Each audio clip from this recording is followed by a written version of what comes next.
Good evening. I'm going to call this Tuesday, June 17th, 2025 council meeting to order. If you'll stand with me, Councilman Carlisle is going to lead us in a prayer. Let's pray. Heavenly Father, we're so thankful for this day. We're thankful for the health that we have and the strength we have, and we're thankful for the country that we live in. We pray for those that are in authority over us, as your word tells us to.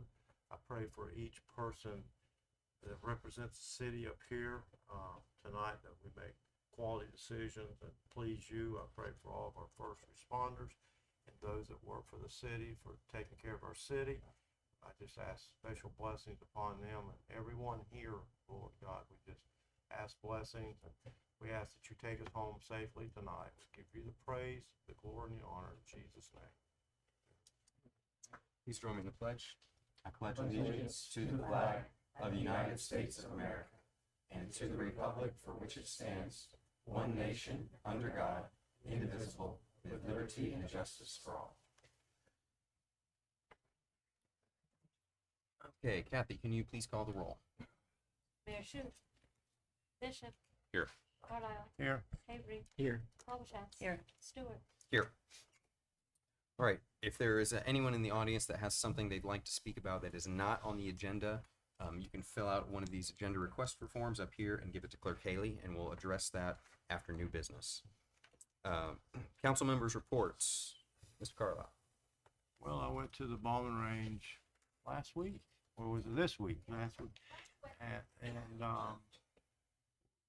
I'm on the steering committee there, and Jennifer can help me out here, but I think that we're going to have a final in a couple of months of all the things that need to be done. They have a high, medium, and low list, and so we talked about that.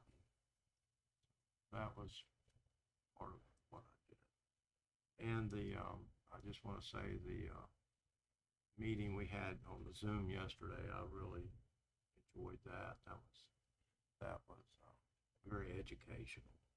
What meeting was that? The TDC? Yeah. Okay. Yeah, that was good. I think it was good information. Gives you a whole different light on. Councilwoman Klobuchar? No report. A report? No. Okay. No report. All right, no report from me either. We're going to go ahead and move on to the consent agenda. If any council member wants to remove an item from the consent agenda to talk about individually, you can do so now. Are there any questions or comments from the public on the consent agenda? Okay, seeing none, I will entertain a motion. I'll make a motion, we approve the consent agenda as presented. Second. All right, we have a motion and a second. Kathy, call the roll, please. Bishop. Yes. Carlisle. Yes. Avery. Yes. Klobuchar. Yes. Stewart. Yes. All right, there is no old business. We're going to move on to new business. We're going to open this hearing for item number 10A, public hearing and ordinance number 1547. If I can, just at the outset, note that some of you who are here for these items notice there were meetings scheduled in May and then June, and we rescheduled and moved those a little bit further down the line. That was at the city's need. We had an advertising glitch on that, so that was not the applicant that asked for that. That was the city. So 10 agenda item 10A regards an ordinance number 1547, and it's entitled an ordinance of the city of Sebring, Florida, changing the future land use classification for approximately 66 acres located on the eastern edge of Lake Sebring, west of Scenic Highway, south of Summit Road, and north of Croydon Road. Lists out those parcel IDs. And then from county medium density residential to city low density residential, providing for transmittal to Florida Commerce as a part of Amendment 25-01 ESR for review and compliance, providing for severability, providing for conflict, and providing for an effective date.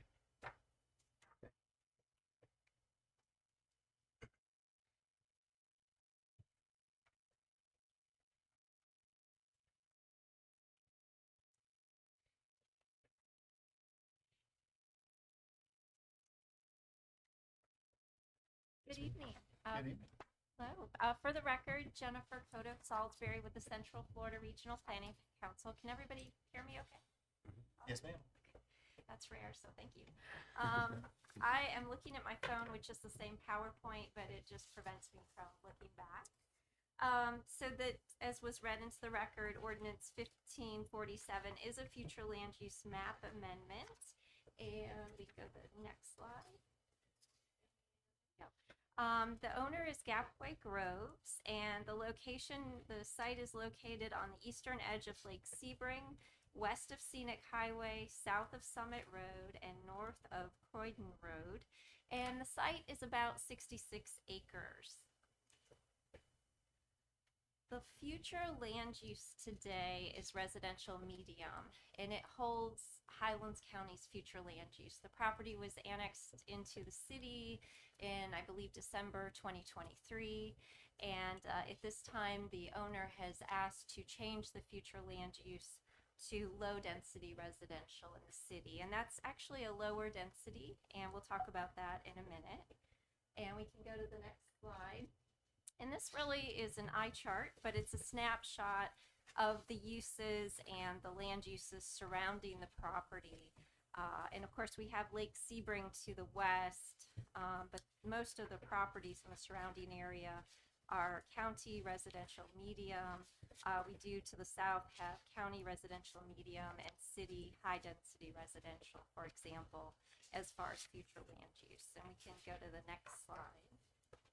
And this is just a view looking at the property from Scenic Highway. And then on the next slide, we have a view of the property from the end of Lake Sebring Drive.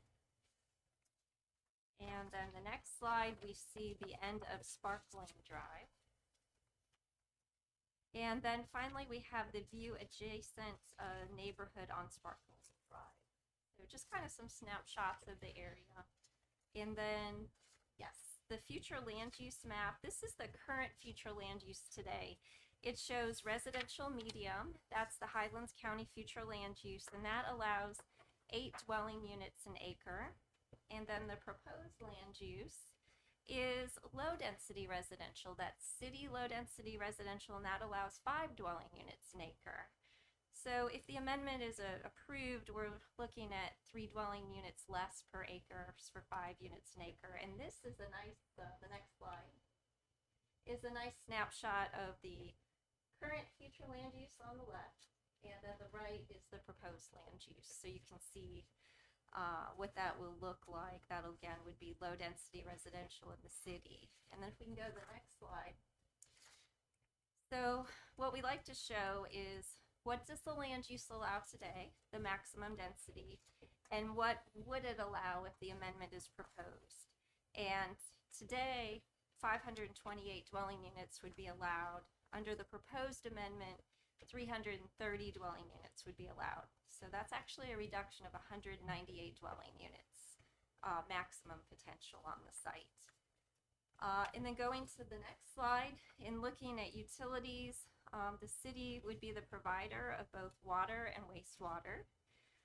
Emergency services are located within a 5-mile radius, and the school board has provided an initial concurrency planning letter showing there is capacity. And then the next slide shows impacts to recreation and open space, a subsequent zoning would show the provisions for those facilities. A transportation and traffic study preliminary review indicates there's sufficient capacity in the supporting roadway network. And from an environmental perspective, there's a small area of the property potentially indicating xeric uplands. The city's Planning and Zoning Board held a public hearing on June 10th. And they made a recommendation of approval in forwarding this amendment to the city council. And I'm available for any questions.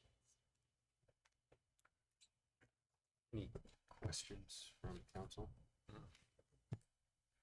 Any questions or comments from the public? Yes, ma'am. I'm sorry, you'll have to come up to the microphone.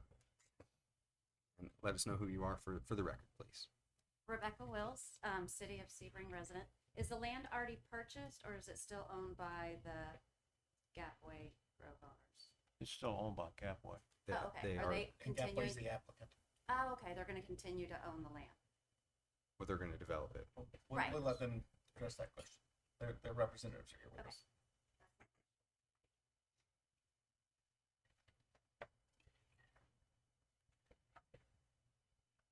Good afternoon.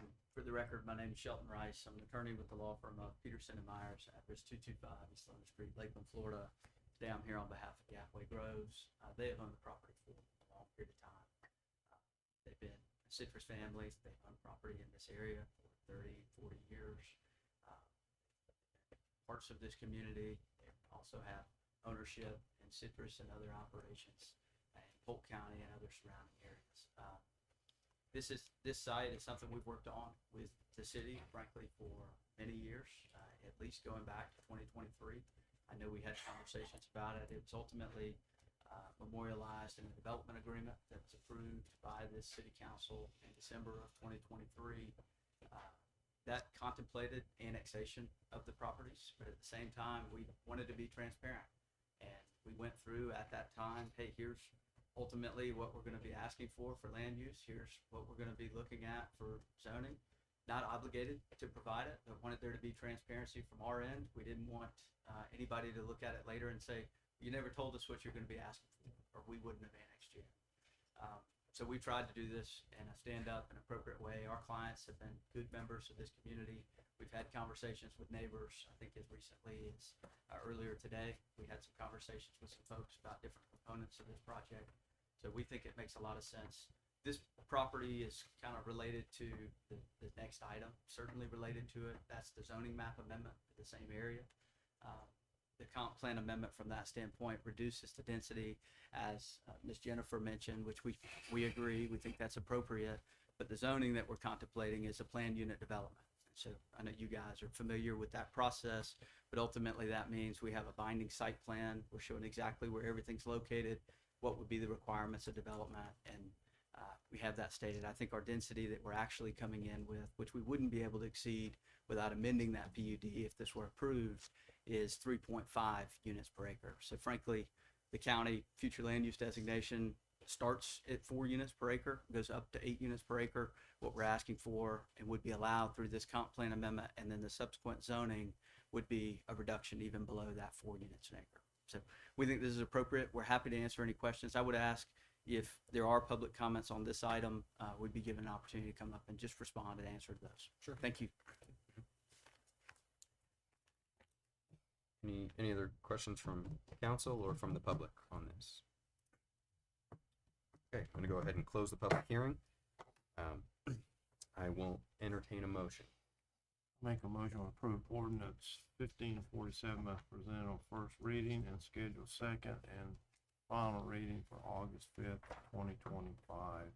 Just for the record, I graduated in 1967 and Gatway owned the Groves land. That's 58 years ago.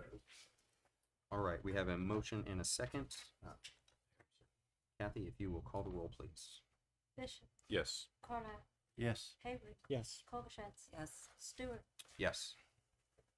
All right, we're gonna move on to item number 10B. This is public hearing ordinance number 1542. I'm gonna go ahead and open the public hearing on this one. Yes, sir. Ordinance 1542 is entitled, an ordinance of the city of Sebring, Florida, changing the zoning classification for approximately 66 acres located on the eastern edge of Lake Sebring, west of Scenic Highway, south of Summit Road, and north of Croydon Road, from county agricultural and county residential district to city planned unit development for residential development, providing for severability, providing for conflict, and providing for an effective date. Okay. All right, good evening. For the record, again, Jennifer Cotto Salisbury with the Central Florida Regional Planning Council.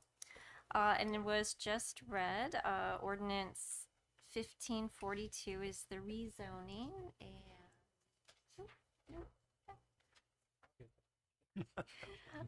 so as mentioned, the owner is Gapway Groves, and the location again is on the eastern edge of Lake Sebring, west of Scenic Highway, south of Summit Road, and north of Croydon Road. Again, approximately 66 acres. And this would be the accompanying rezoning to the future land use map amendment. Today, the property is agriculture in Highlands County and also R1.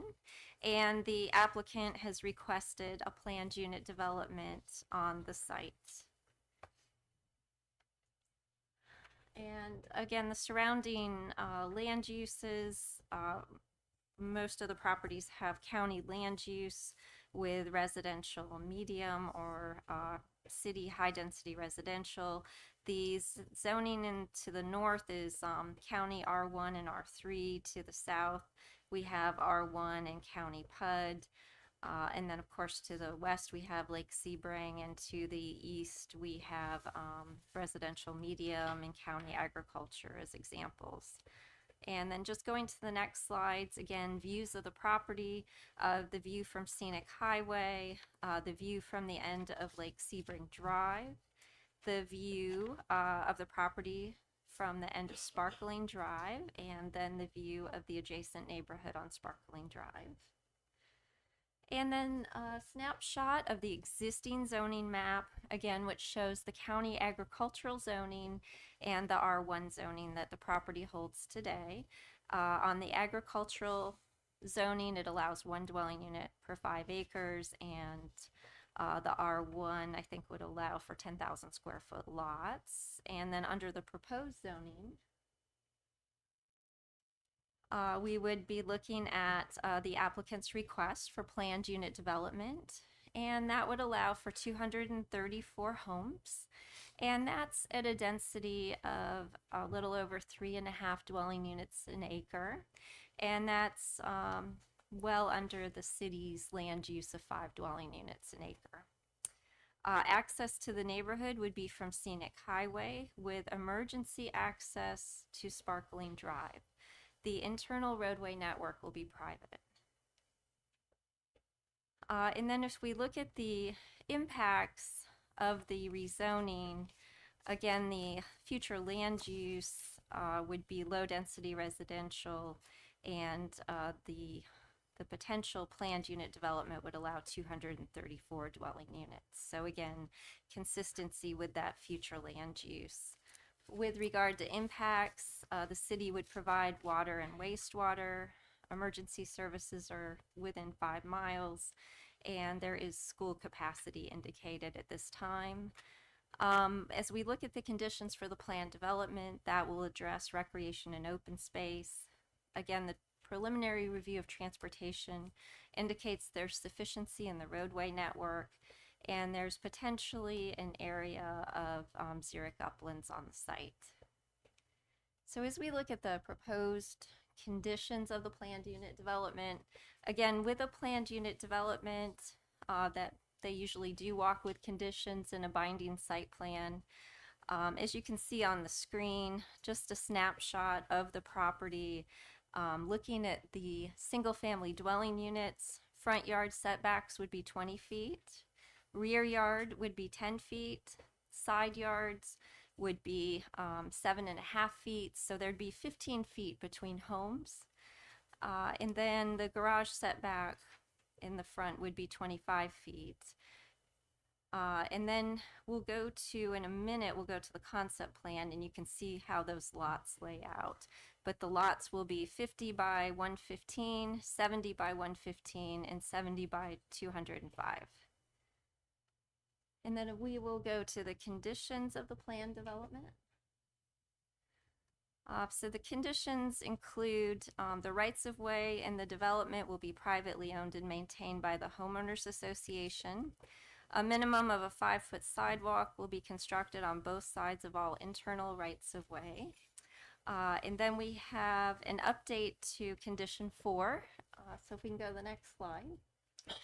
That condition will read, as shown on the master development plan, a type D buffer and a 6-foot high wall will be built as a buffer between the property and the parcels on Sparkling Drive, and a type D buffer and a 6-foot high opaque fence will be between the property and the remaining parcels on Sparkling Drive. So just really adding the fence and the wall in the conditions. And you can see that on this drawing where the wall is proposed and the fence. And that is binding in the plan development. And also in the drawing, you'll see where the emergency access is provided on Sparkling Drive, right there. And then the next slide just indicates an emergency gate will be provided at the connection of Sparkling Drive. And then if you go to the concept plan, which I think the applicant had up a moment ago, this really shows the layout of the new neighborhood. Again, with the orange lots being the 50 by 110, the red 70 by 115, and then the green being 70 by 205. So those last lots I just mentioned, that's about 14,350 square feet. The red lots are a little over 8,000 square feet, and the orange are almost 6,000 square feet. They're 5,750 square feet. And next slide. Is that it? Oh. So this is, again, looking at the current zoning of agriculture in R1, and then the proposed zoning going to planned unit development with those conditions.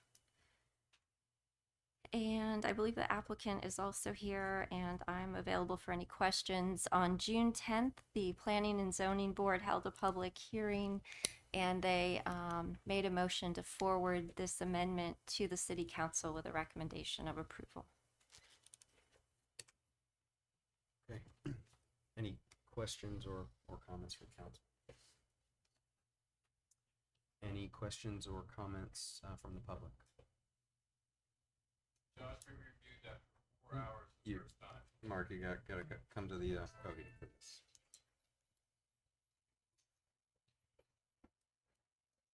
And state your name for the record, please. Mark Wilson, Planning and Zoning. We did review this twice.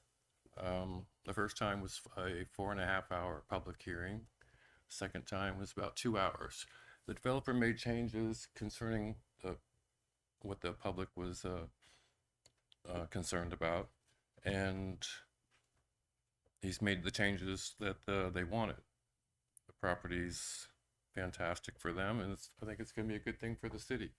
But we did review this twice, and it was quite lengthy, and approved it, and I don't think we have anything to worry about. Okay.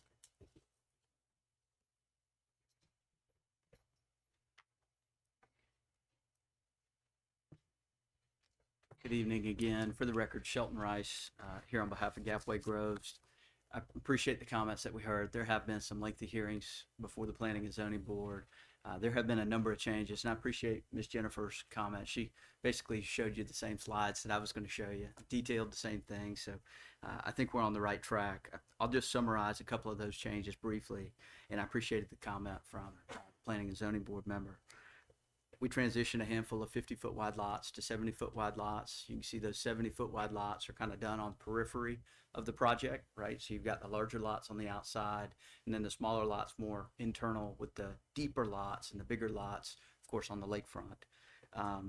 Adjusted the connection to Sparkling Drive, so made that emergency access only, which really means it's not going to be open for residents to use. It's only going to be utilized in the event of an emergency for police, fire, ambulances, those things. So it will not be open to any other type of access from residents or otherwise.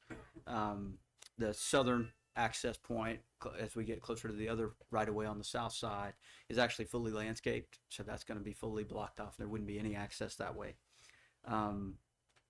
There's a 6-foot precast wall, as was mentioned, that's adjacent to the 4 existing homes. That's going to run along that entire boundary there. And then where we'll have adjacent lots on the other side of it. And then about the time when those lots on the west side in the neighborhood aren't developed, where those are vacant, we actually have open space on the other side. So instead of doing an expensive precast wall there, the idea was just landscaping and then a 6-foot opaque fence. So there's been a number of changes. We appreciate the comments and the input we've had from the public at this point. As mentioned, Gapway is a great client of ours. They're a great group to work with. We appreciate the opportunity to represent them. They try to do things the right way. So we appreciate everything. I could go through more. I'm happy to answer questions. As I mentioned, if there are comments from the public, we just appreciate an opportunity to come up and respond. Thank you. Any other comments or questions from council or the public? Yes, sir.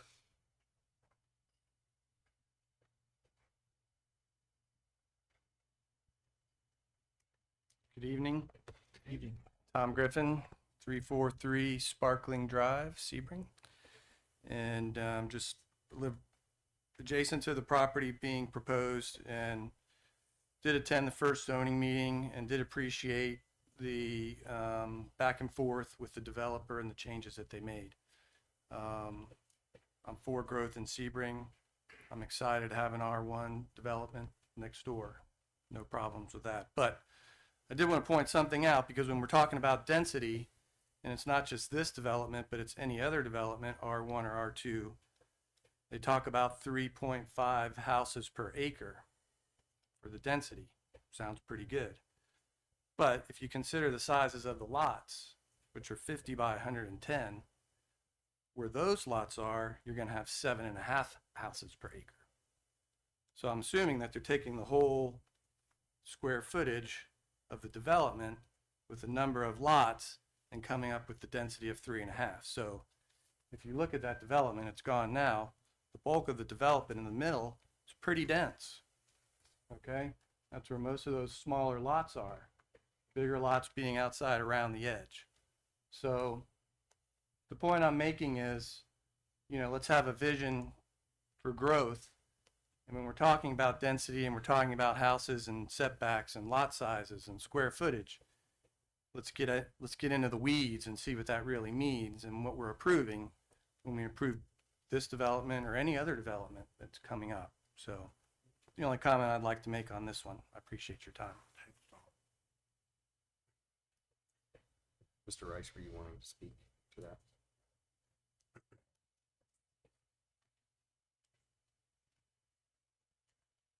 I'll just briefly respond. I promise I'll be quick. It's typical for density to be evaluated on a gross acreage. We see that in lots of jurisdictions. That's kind of the norm.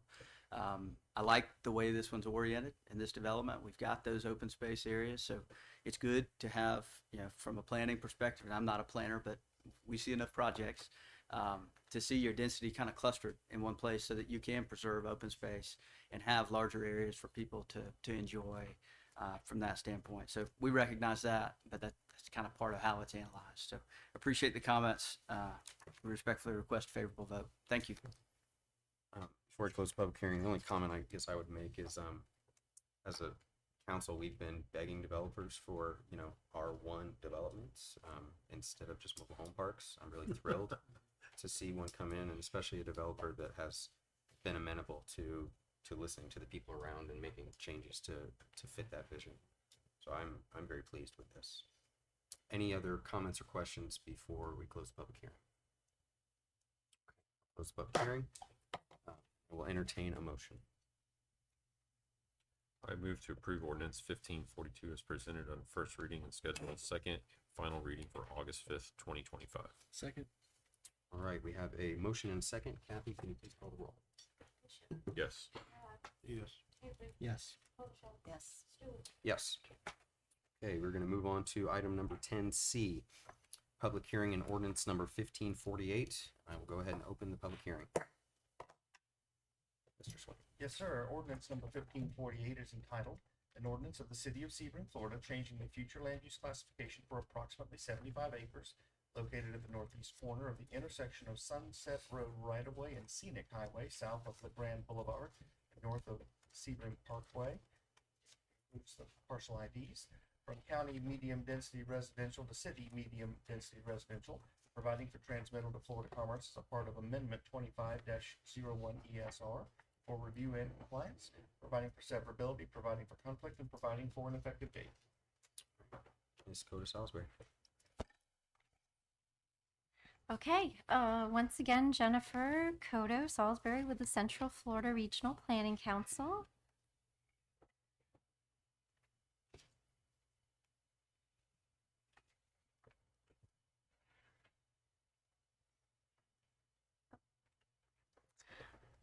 So this is again owned by Gapway Groves, and the property is located at the northeast corner of the intersection of Sunset Road, right-of-way, and Scenic Highway, south of La Grande Boulevard, and north of the Sebring Parkway, and it's about 75 acres. So it's kind of across the street from the amendment we just looked at.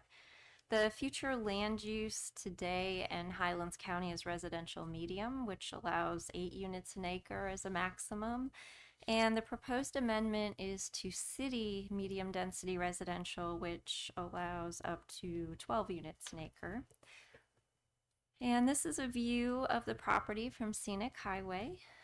And then kind of looking at what's around us, again, that eye chart, but to the north we have county residential medium and residential low, and to the south again residential medium, and then as we look over to the east, residential medium as well.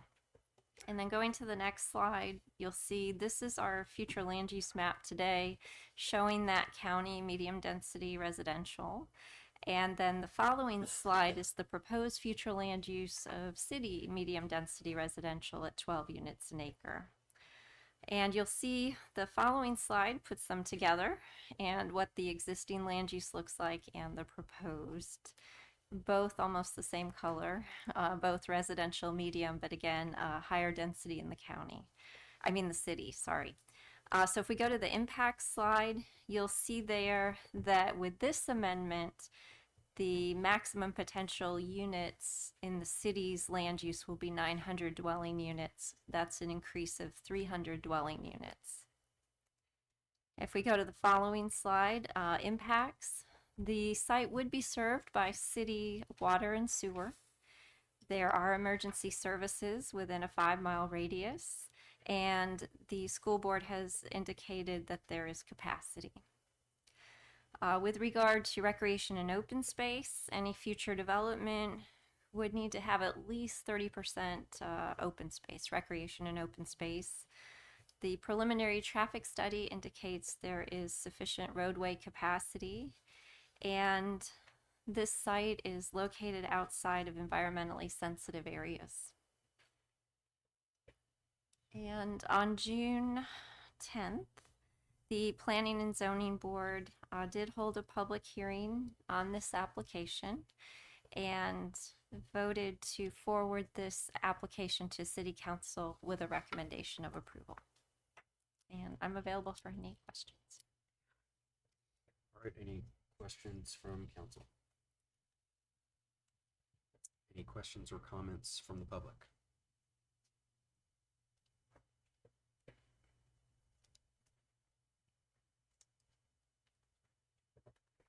Good afternoon. Shelton Wright from Peterson and Myers, address 225 East Lemon Street, here on behalf, Lakeland, Florida, here on behalf of Gapway Groves, for the record.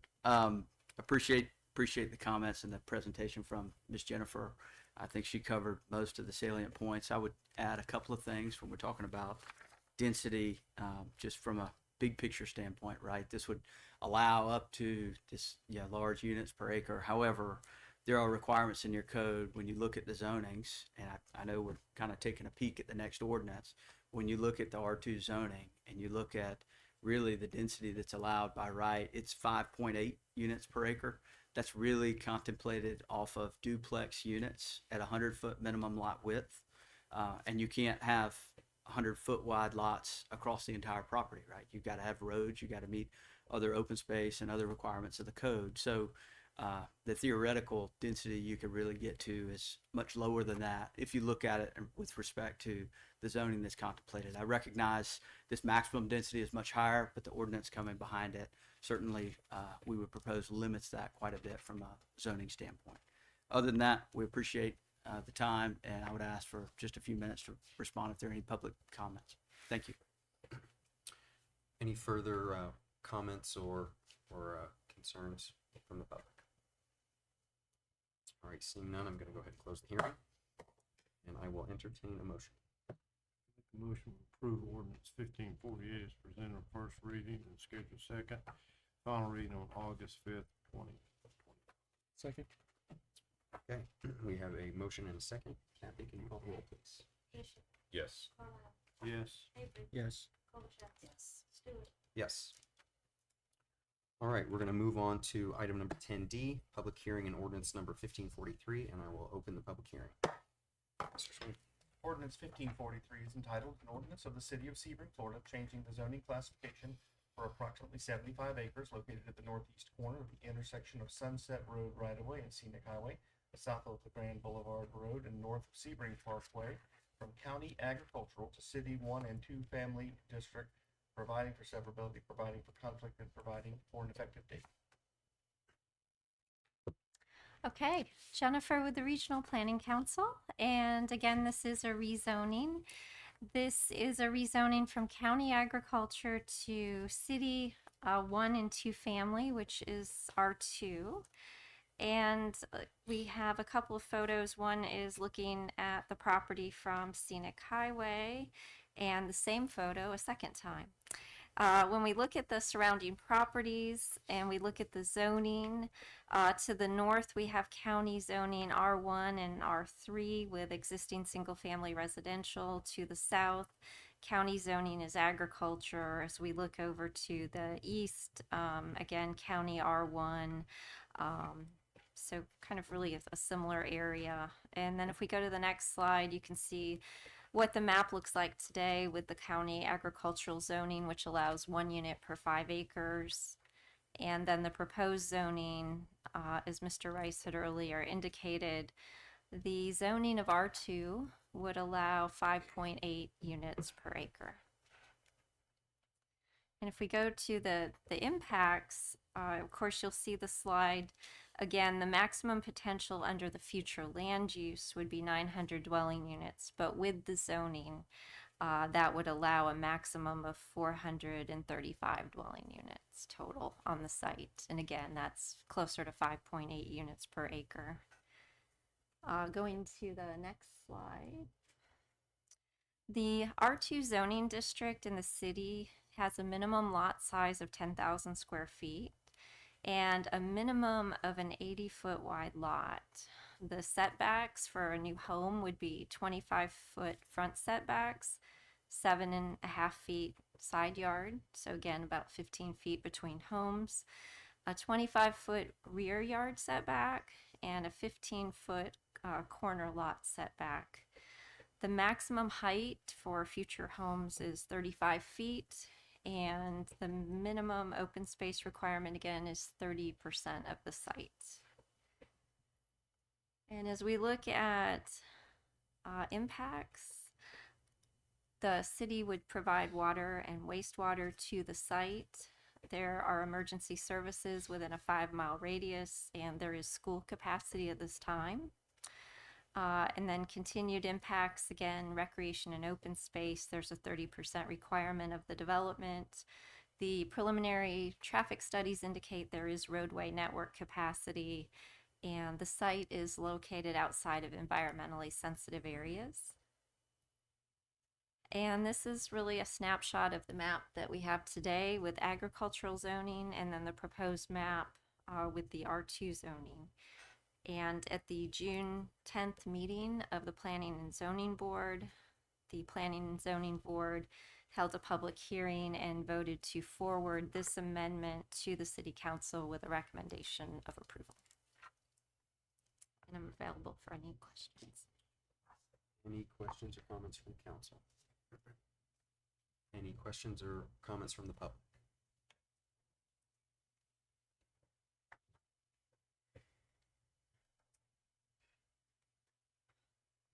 Thank you. For the record, Shelton Rice, attorney with the law firm of Peterson and Myers, here on behalf of Gapway Groves. I think I should have sat maybe a little closer to the front. I'll remember that for next time. But just briefly to touch on the comments that Ms. Jennifer did, I think she did an excellent job presenting really the nuts and bolts of this. So a couple of things related to the R2 zoning. It has a minimum lot size of 10,000 square feet. So to deviate from that, we would have to come in with plan development. 80-foot minimum width for a single family detached unit, 100-foot width for a duplex unit if that were pursued. Frankly, those are way bigger than what you really see in the market today. Those are very large lots. So in all likelihood, a planned unit development would be pursued in the event of a residential development on the site in the near future. With that said, we think that really caps and limits what could be done on this site. It likely would come back before you. No certainty they could meet these requirements, all the 30% open space, all these other things, but we think this is appropriate zoning based on the land use designation, based on what's around it, and what's in the community. So with that said, I've just asked for a moment if there are any public comments to respond. Thank you. Anyone else from the public who would like to speak on this? Okay, seeing none, I'm going to go ahead and close the public hearing. I will entertain a motion.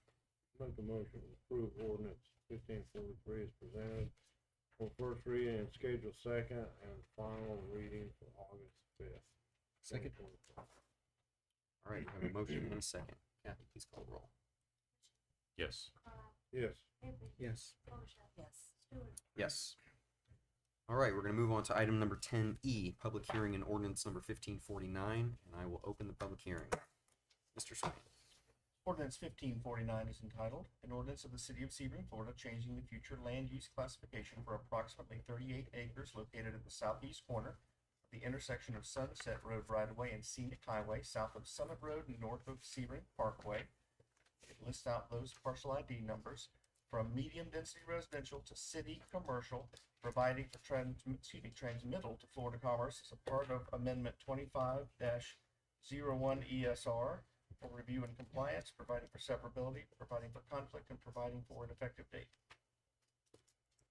All right, Jennifer with the Regional Planning Council, and thank you. The owner is Gapway Groves. This is an approximately 38-acre site. Again, just reiterating, located at the southeast corner of the intersection of Sunset Road right-of-way and Scenic Highway, south of Summit Road and north of Sebring Parkway. The future land use today is county residential medium, so allowing up to 8 units an acre. The proposed land use amendment is to city commercial.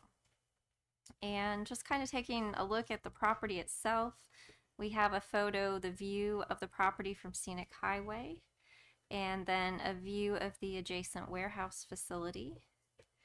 And then back to our land use matrix showing the surrounding land uses. To the south, we have county commercial. And to the north, we have county residential medium and low. And over to the east, we have city residential low. And to the southeast, we have county residential high.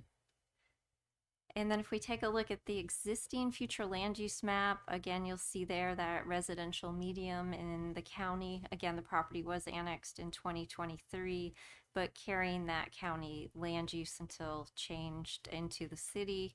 The future land use of commercial,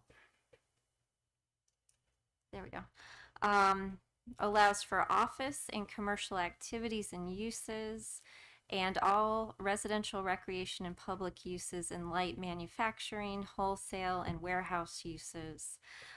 So really it allows for a mix of uses. The impervious surface ratio is 0.7, and the multifamily maximum density would be 40 dwelling units an acre with an approved planned unit development.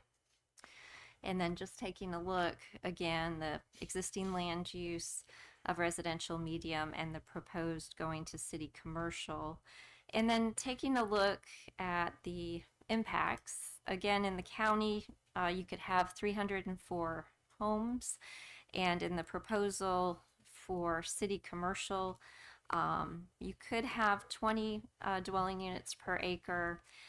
So that would look like 1,990 dwelling units, or about a little over 2 million square feet of non-residential uses. So the difference, again, is an increase of 1,686 units, or about 2.3 million square feet of non-residential uses with this land use amendment. And then as we take a look at impacts, the site would be served by city water and wastewater. There are emergency services within a 5-mile radius. And with the zoning that's proposed, which we'll talk about in a few minutes, there would be no impacts to schools. There is a 10% requirement for recreation and open space. There were preliminary traffic studies done which indicate there's sufficient roadway capacity, and the site is located outside of environmentally sensitive areas. At the June 10th meeting, the Planning and Zoning Board voted to recommend approval to the City Council. I'm available for any questions. Questions or comments for any questions or comments from the public? Get you next. Hold on.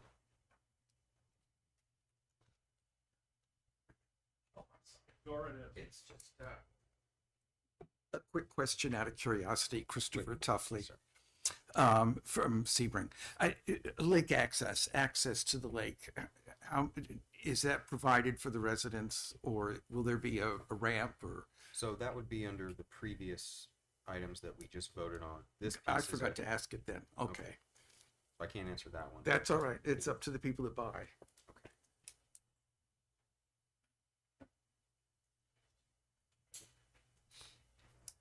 My name is Michael Healy. I'm here on behalf of my mother-in-law who lives at the intersection of LeGrand and Scenic, so just on the, basically directly bordering the last property that was discussed. I give you the same statement that I made to the planning people. Absolutely not. This is not a commercial area. It's a residential area. You're adding 650 to 700 more homes, residential homes in that area. And it's not the place for a commercial enterprise, period. When this was all under the county and the discussion was held for the Bernie Little property, there was questions then about encroachment of commercial into the residential area. And at that time, the county board said, no, we won't let commercial go beyond where Bernie Little's gonna go. And even that was a fight with Bernie Little. There's people that actually sold their homes because of Bernie Little going in there. So this isn't the place for commercial. You want commercial, go down on Route 27. That's where that belongs. It doesn't belong in this neighborhood. Thank you. Any other comments or questions from the public?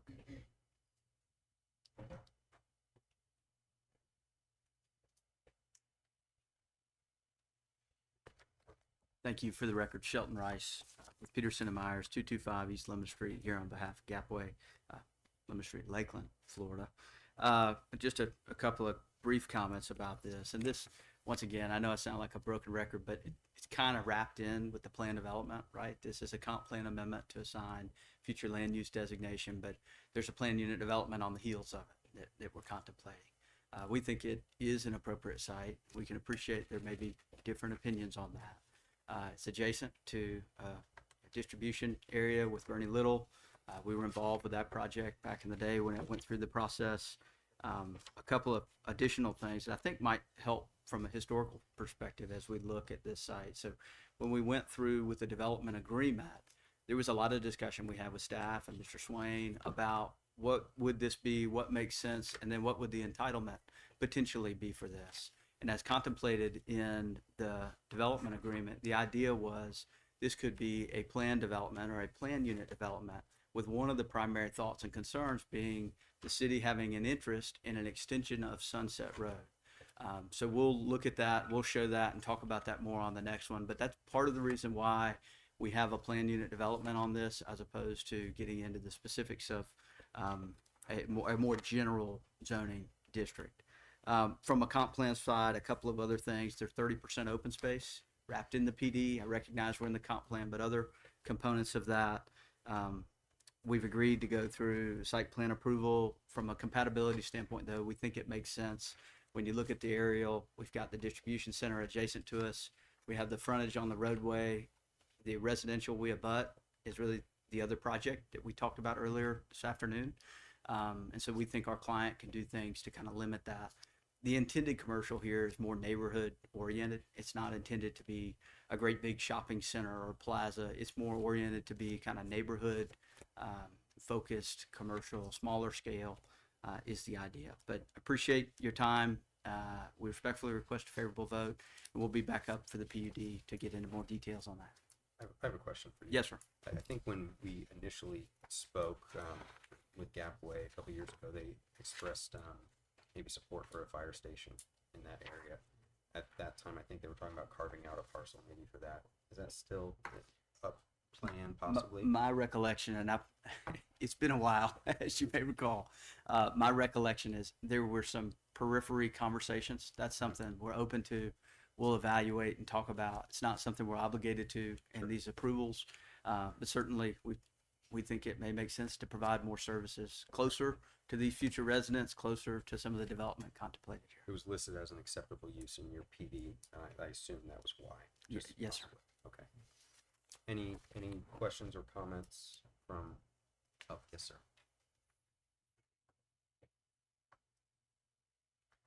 Andrew Lethbridge, Sebring. First of all, I just want to thank all the commissioners. Thank you for serving. I know that it's not easy to lead. All the office staff, all the work that you put in. Service is not easy, and leadership is not easy, and I do appreciate it.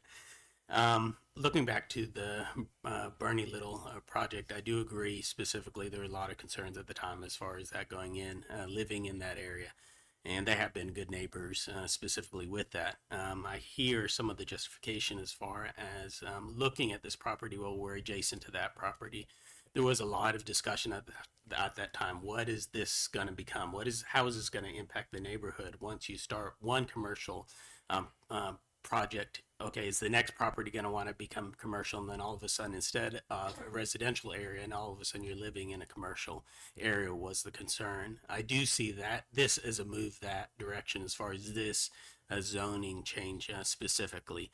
And maybe there's plans and different pieces, and you hear that, but it's always the unknown specifically that makes you worried as far as the community that you end up living in specifically. So, to me, I'd be against moving this commercial specifically for this.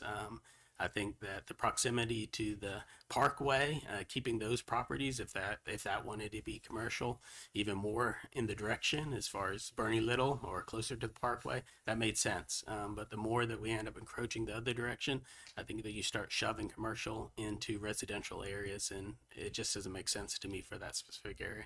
Appreciate your consideration. Either way, I appreciate you guys. Thank you very much. Any other comments, concerns, questions from council or the public?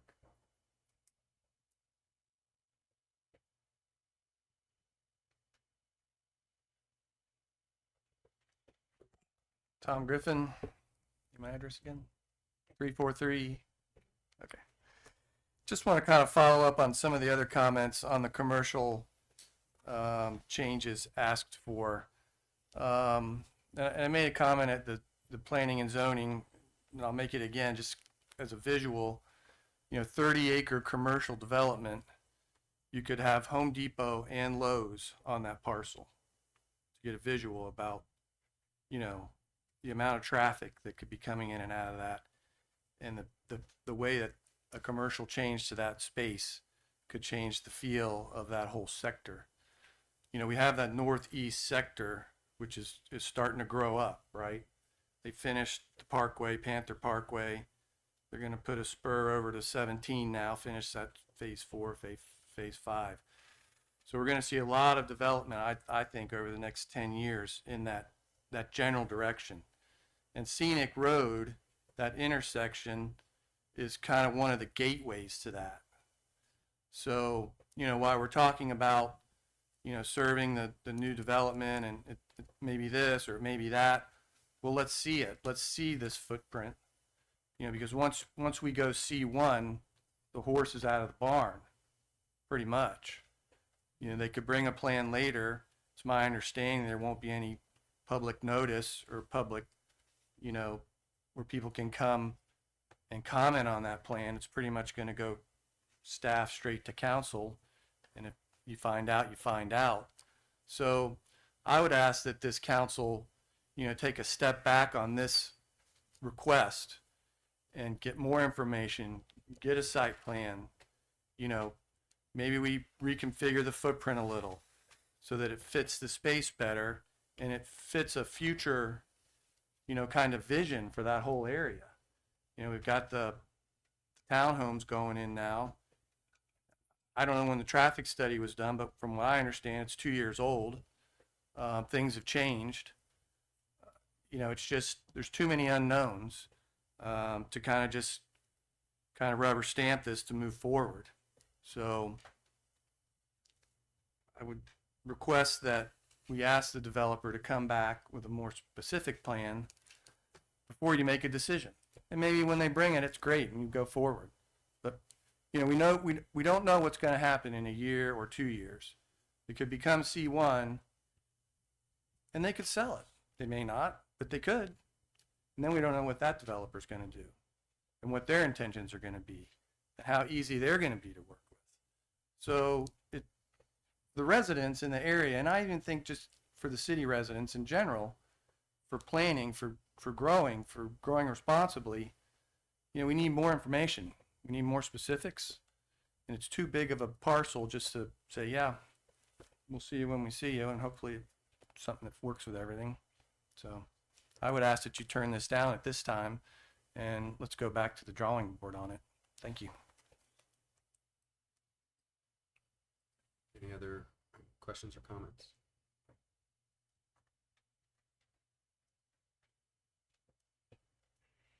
Thank you, Shelton Rice for Gapway. Just a couple of things briefly on that, right? We're at the comp plan amendment stage. So we're asking for future land use designation to be assigned to the property. We're asking for the commercial future land use designations. We've articulated why we think that's appropriate. We have staff's position as identified in the staff report. We have a planning and zoning recommendation of approval. We're adjacent to a warehouse right on the south side. Our western boundary is another roadway. We have the residential from the other projects kind of surrounding this. So the idea that there would be further encroachment associated with this, it's somewhat hemmed in by the entitlements, and certainly anything that came before you would be required to come back. As to the specifics of it, right, we're talking about now on the plan development side, which I recognize we're not there, so I appreciate the leniency on that, but it's a 30% open space. We've limited the uses, so it's not carte blanche, commercial full zoning. We can do everything in it. There was a lot of thought put in back in 2023 and since then, based on comments from the public, based on input we've received from staff today about eliminating certain uses from this plan development that you'll see next. So multifamily was removed from that, right? We've picked and choosed a handful of uses that we think are relatively low impact. We think they're appropriate for the specific site. With that said, we've done it in such a way so that there's conceptual, it's under a plan development, so there are these additional development requirements. It's not as though a project comes through on a Euclidean or a straight zoning where you meet the requirements of the code, you get to move forward. There's an obligation we go back through a public hearing process, or at least an approval before a public body for a actual layout of what this will look like. So there's more things in this. We think this is an appropriate middle ground between a Euclidean zoning that allows you to have all these uses while also having a plan development that fixes things a little bit, but also provides a little flexibility, recognizing we don't have this specific user. This property was annexed in. It's subject to that development agreement. This is very much in line with exactly what was contemplated then. So we request a favorable vote on this. Appreciate your time. I've got a question for Scott that I'd like maybe you to be present for. Yes, sir.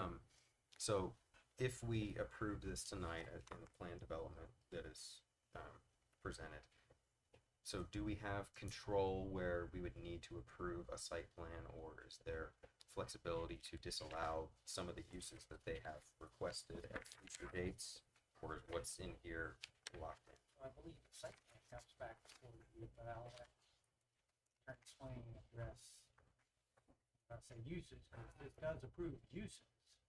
Okay. I don't know that it start picking and choosing specific. Okay, so we would only be approving a site plan going forward, not uses. Is that accurate?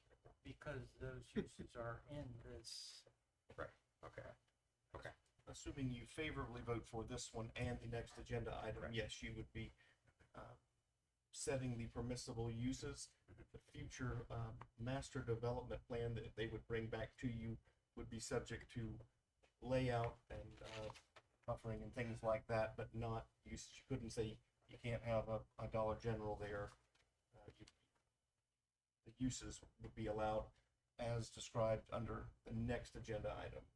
So I guess the flexibility I'm asking is, you know, in the nuclear scary option where the use was a retail store the size of a Home Depot, would we have the flexibility to say, no, that that site plan is not okay, we're not going to approve that, or because that a retail use is permissible in there, would we not be allowed to do that? Is that clear what I'm asking? If it's an allowable use, you can regulate the site layout, where the parking is, things like that, height. But you couldn't say you can't have a retail. That's too large of a single user. Could we? Okay, so I couldn't say that retail spot is too big. I couldn't say that. I want to look into it a little further, but no, I don't believe you'd be able to. Okay. To then later go back and say, if approved tonight, I don't think you could later go back and say, no, that we're just kidding about that use. Okay. All right. I guess speaking with council, my only concern, and I hear what you know, public comment's been about commercial. I don't think that commercial is a bad spot for this area. It is limited. It can't go any further. It's, you know, going to border their own properties that they're developing as residential. I guess I would have a couple, you know, I also feel like Gapway is probably one of the more responsible developers that has come before us. But I am a little concerned with some of the allowable uses without having any sort of a site plan on a PD that we're approving. Do you guys have thoughts on that? I would mimic that same statement. I don't know if we share the same concerns with certain uses listed here, but I'm sure they would be pretty darn close. Yeah. So I But guess I will agree that these guys are extremely responsible, based on what I've seen here tonight. so. The way that I would view this is I would be okay with voting for the future land use map, because I do think commercial in some settings is very appropriate there. But I'm not sure that I would want to approve the zoning change as the PD as presented without having it a little more clearly defined. Does that make sense what I'm saying? Is that the right course of action? My recommendation, if you wish to postpone consideration of the zoning on this parcel, I would also postpone the consideration of the land use change. Okay, so there's no point in voting for one, approving one without approving another. If you think it needs further consideration and refinement by the applicant, you can. I would postpone both. Yes, sir. So if I may, just briefly, our project, right, we have the comp plan and the plan development. This is first reading of both. And so the comp plan will ultimately be transmitted up to the state for review, and then it'll come back for an adoption hearing. Additionally, my understanding, and please correct me, Mr. Swain, if I misstate anything, is that the plan development for this would also come back for a final hearing. So my thought would be, and just a consideration is, maybe you do proceed with the first reading. You may transmit that up to the state, get the benefit of their comments, allow us to hear the comments from the public, the concerns that this commission has, and then we could come back on second reading for adoption, potentially with some modifications if we're able to accommodate some of the requests you guys have. But I would propose that that's something we're comfortable with, we think may make sense, and that'll give us the benefit of hearing what the concerns are and giving us a little bit of time to work through it while the state reviews the comp plan amendment. Okay. Do you guys have concerns that you want to talk about tonight so they're aware? Yeah, that's fine. Number one is self-storage. Okay. Pretty sure, you know, I've reached my limit on those things.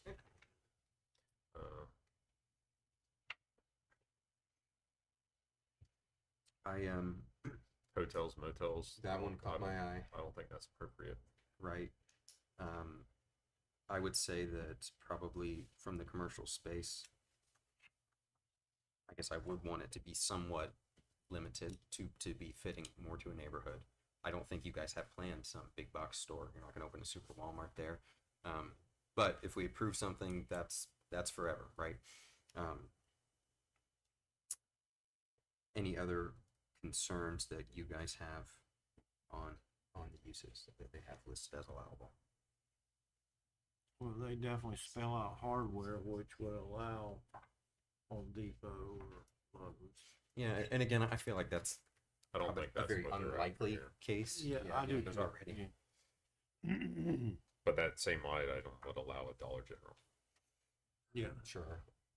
I don't think we really have the latitude to pick and choose individual I don't businesses. disagree. But yeah, the hotels and motels caught my eye. I understand the concern about self-storage, and I guess in some way, if there's any way to make the size more appropriate for a neighborhood, I'm assuming you're looking at a multiple retail, like almost a strip mall kind of idea.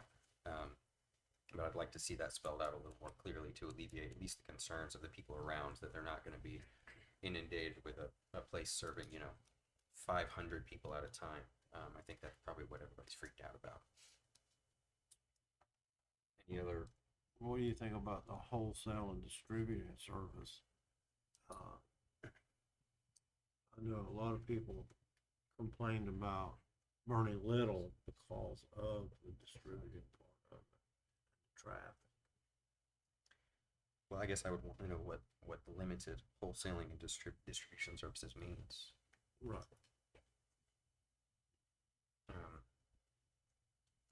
Is that like a BJ's or a Costco or something like that? Is that what that type of use would be typically in that wholesale warehouse? Yeah. Right. Gosh, are you still open for public comment? We are.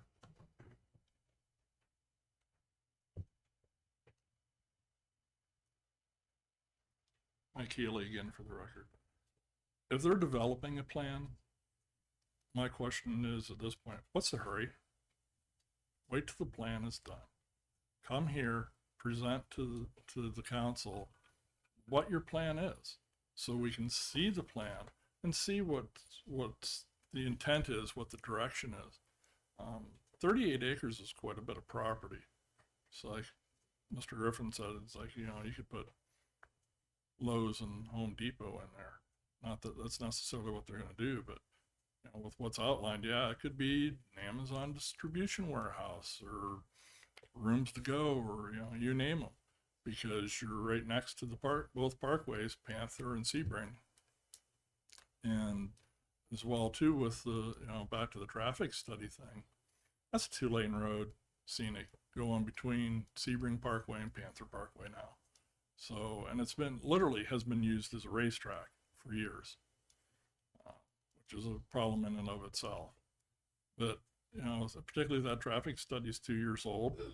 Okay, that was before you're deciding to put in 243 homes on the west side and another, 600 and some or 400 and some on the east side.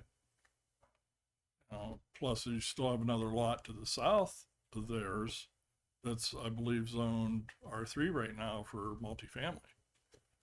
That still has the potential for somebody to come in and do something. So traffic's definitely going to be an issue, and there's definitely going to have to be, further traffic study done as opposed to what you currently have. But say, my main thing, what's the hurry? If you're working on a plan, finish your plan and come back.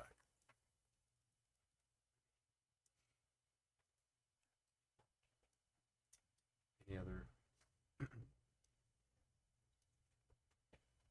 Matt Detman, 3466 Sparkling Drive.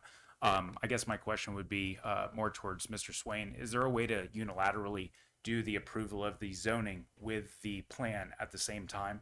so we know kind of what we're dealing with before we get into it. Because once it's done, it sounds like it's done. Whether they have good intentions or something falls through and somebody else wants to buy that commercial property, what does that look like? What does it become? What do we have for options to actually know what we're getting into as we open up those gates?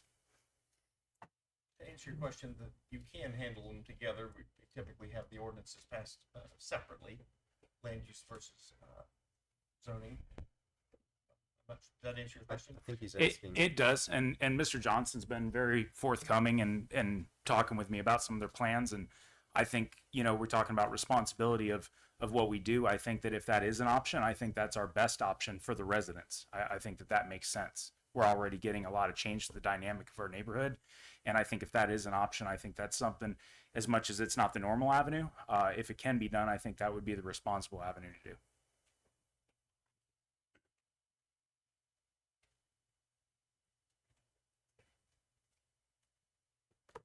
Shelton Rice for the record. I don't know if you've seen us back there. We've been talking with our client, trying to kind of analyze this and do what's appropriate. So here's kind of our thoughts. We've heard some additional comment here. We recognize the concerns that you guys raised, and that's not the intent. And we see that plan development as contemplated, even though it's not this item, is really not what we're intending to do. So I think it may make the most sense, and I'll ask your city manager and you guys as the city council and Mr. Swain, if you think it's appropriate, we're comfortable continuing this to a date certain, setting it out. Give us a little bit of time to reevaluate this. We've already got some ideas about, you know, adding in some things related to compatibility so that there's maybe some more standards, limiting some of the building size or what could be there to kind of help cap what those uses could be. We still think there's a Goldilocks approach in here that allows some uses, a little bit of a variety of uses without having to say this is exactly what's happening and right where it's going, but also addresses the concerns that we're kind of hearing. So may not be a perfect outcome for everybody, certainly starts hemming our client in on what they may ultimately be able to do, but we're willing to do that if that would be the interest of this board. So is your preference then to table a motion and so you guys can work on it some more? To continue both this item and to be specific. I'd just compliment you on your level of professionalism. all of you. Thank you, sir. Specifically, this would be related to ordinance 1549 and ordinance 1544. That would give us time. Of course, we'll run that by staff. We'll talk with staff and kind of have some conversations. We'll go back. We'll be watching these videos, right, to hear that input. The residents are welcome to communicate with us. I think they have some of the contact information for our engineer and others. We'll try to stay in touch with folks to try to bring about something that everybody's comfortable with. We're not trying to shove anything down anybody's throat. We want to do a project that everybody's proud of, that Gapway's proud of, that the city's proud of. So we'd ask that you guys continue this item. We appreciate everybody coming out. We're happy to speak with them more, to hear some more of their thoughts. We do think it's appropriate for commercial. We think all of this still makes sense. We think there's a way to get there. So appreciate your time. We're not trying to hem you in, and I think we all agree that is a good place for commercial. Just listen to some comments from the surrounding people. So we're here for you guys and them. Yes, sir. Thanks. I think yes, sir. I think there's a middle ground. I think we can get to where we need to. So, Thank you so much. Thank you for Appreciate your it. willingness to work with us. Yeah. Yes, sir. I think you got to close the public hearing. I do. Any other questions or comments before I close this public hearing? Okay. So For the benefit of the audience, will we be re-advertising once the applicant is ready to bring forth or have it considered again? I think that would probably be appropriate. Yeah, absolutely. So is the way that we do this, we make a motion to table? Is that appropriate? Yes, sir. But would we have, when you table it, you don't have to table it to a date specific? You But can, we you did. can lay it generally on the table, then you would bring it off the table by a subsequent motion. But to bring it off the table, then it would be a complete, another advertising if we don't table it to a date specific, correct? I'm just trying to understand that because if we re-advertise, then everybody would know it's re-advertising if we don't do it to a date I think specific. when they tell us they have a date in mind, we will have a motion to take it off the table, scheduling it for the date that they have in mind, and then advertising it out so everybody That's what I was knows trying when to it'll be. understand. Okay. All right. Okay. Can I put them together? Yes, sir. The two items. Okay. I move that we table items 10E and 10F for ordinance 1549 and 1544 to a later date pending further information from the applicant. Second. Okay, Kathy, we have a motion and a second. As soon as you get done. I want to make sure I get this down.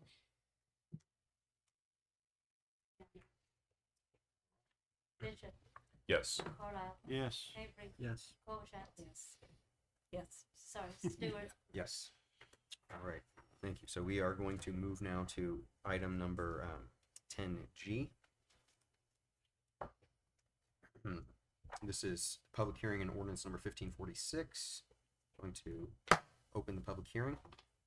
Mr. Swain. Ordinance 1546 is entitled an ordinance amending the 2030 comprehensive plan of the city of Sebring, Florida. Said amendment being known as Amendment 25-01CIE, specifically amending the adopted capital improvements element by updating the 5-year capital improvements plan, transmitting said amendment to Florida Commerce for information, providing for severability, and providing for an effective date. Good evening, Jennifer with the Regional Planning Council, and this is really kind of housekeeping in the comprehensive plan. The amendments here are consistent with the city's adopted budget, and really this is kind of those infrastructure items to have to meet level of service standards in the comprehensive plan, and also really good to have as if you apply for any grants as well, you can reflect that in the comprehensive plan. And I think city staff is here as well if you have any questions on the projects themselves. Any questions or comments from council? Questions or comments from the public on this one? All right, seeing none, I'm going to close the public hearing. I will entertain a motion. Make a motion to approve ordinance 1546 as presented on first reading and schedule second and final reading July 1st, 2025. Second. All right, we have a motion and a second. Yeah. please.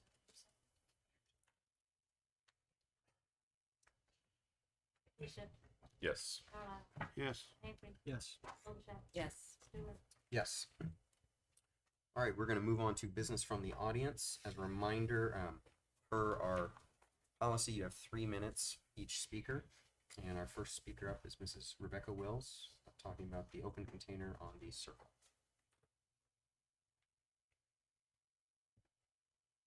I know it's not been brought up for a vote or anything like that, and you guys are just looking into it.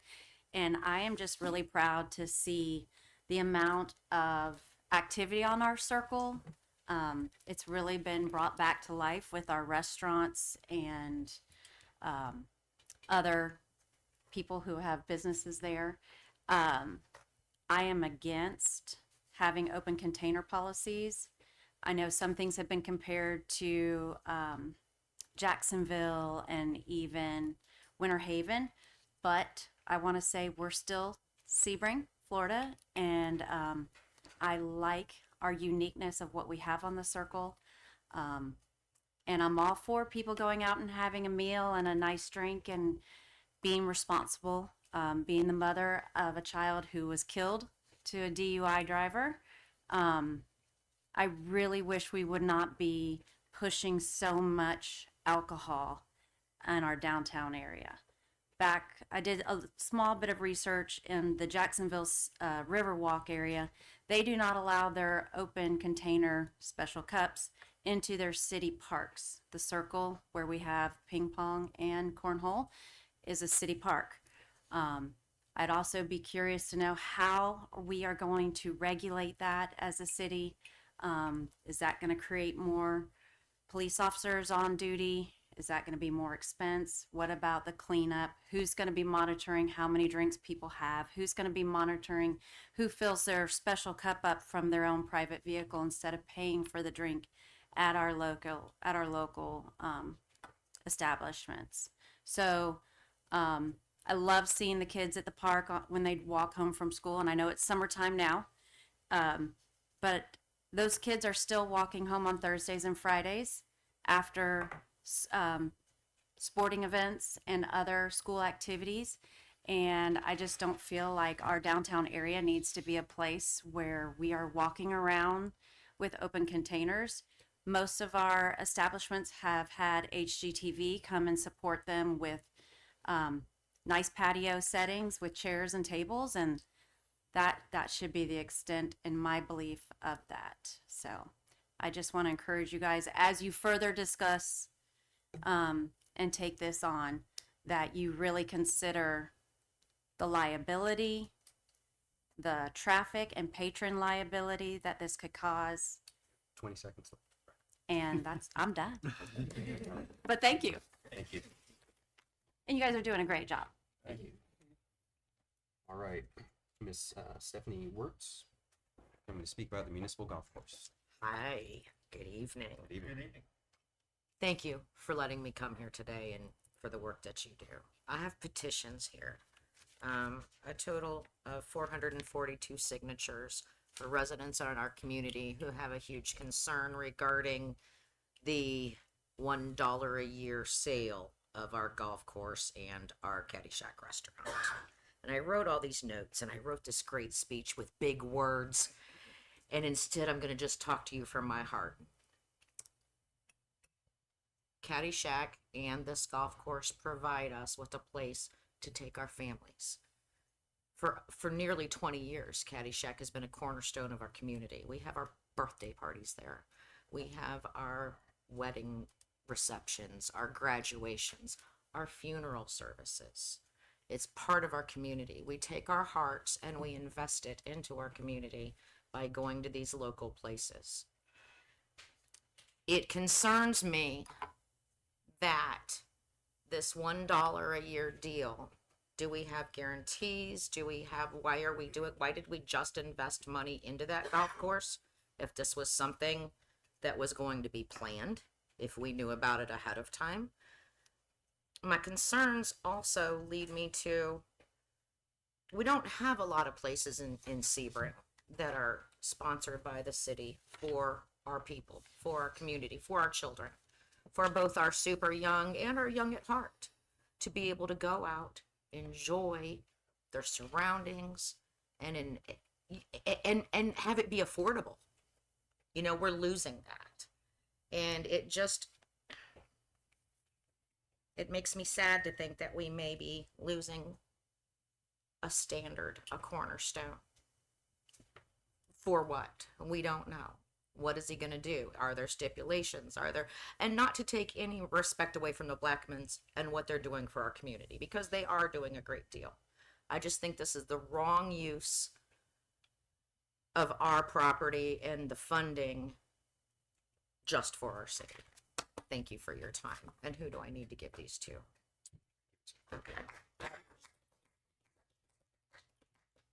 All right, we have Miss Deborah McNall, also about the Sebring Golf Course.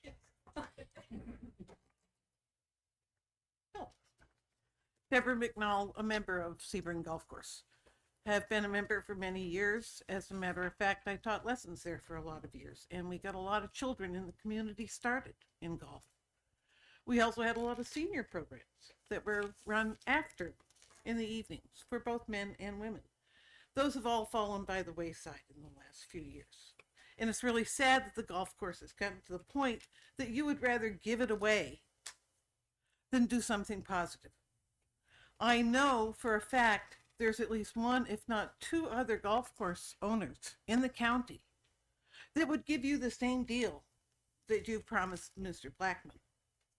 And those people would allow it and guarantee it would stay a public course. And I want to know why this committee has not responded to Andy, who owns Country Club of Sebring, because I know for a fact he has communicated with this group, as well as a gentleman in Avon Park.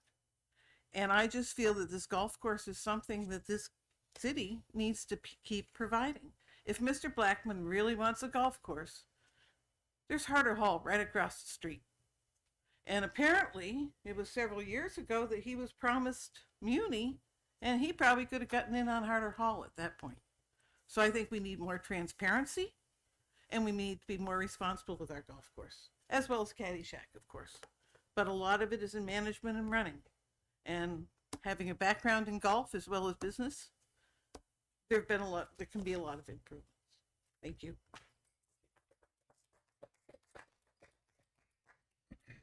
Okay, there is no city's attorney business. Correct. All right, so we're gonna move on to item 13A, city manager project report. No material changes. I will tell you that, Council President Stewart, myself, building official, met at SunTrust, discussed some of the next steps forward. So we'll be looking to come to council at some point, to talk about moving forward with, some of those capital improvement items. We believe probably the best thing to do is work on those capital improvement items first, take care of the envelope of the building, and then potentially move into a situation where we might hire a contractor at risk or something of that nature to do a build out. Do you have any comments, Josh? I guess the only comment is I still think that building was a fantastic deal. Obviously, with any building that was, built decades ago, there's gonna be some work to be done. What was the cost per square foot? Like $60. Yeah, it's an unbelievable deal. I mean, if we put double that into the building, it's still a good deal and comes with a parking lot. So I'm really glad to see us moving in that direction. I think that we'll have to figure out the timeline and investment and how to do that going forward to get it prepared. But awesome deal for the city. I'm really excited to see moving forward and then vacating some of our current buildings and recouping some of our costs by sale. I agree. And on that note too, just want to give a shout out to Steve and Public Works too. The transformation over the last 10 days has been unbelievable. Seeing every day they're making progress and they're out there working real hard. Anything else, Scott? No, sir. Before we move on, I meant to say this in council members' comments, but happy birthday to Scott, our city manager. He is officially 72 old. And I'm so happy that you got to spend your birthday here with us talking about zone. Well, I was in his office a while ago, and they have all this black tape taped up there, and where it said the Fountain of Youth, while I was there, it slid down. All right. Item number 14A, last but not least. Clerk. Bills, please. So moved. Second. All right, we have a motion and a second. Please call the roll. Bishop. Yes. Carlisle. Yes. Avery. Yes. Littlefield. Yes. Stewart. Yes. Meeting's adjourned.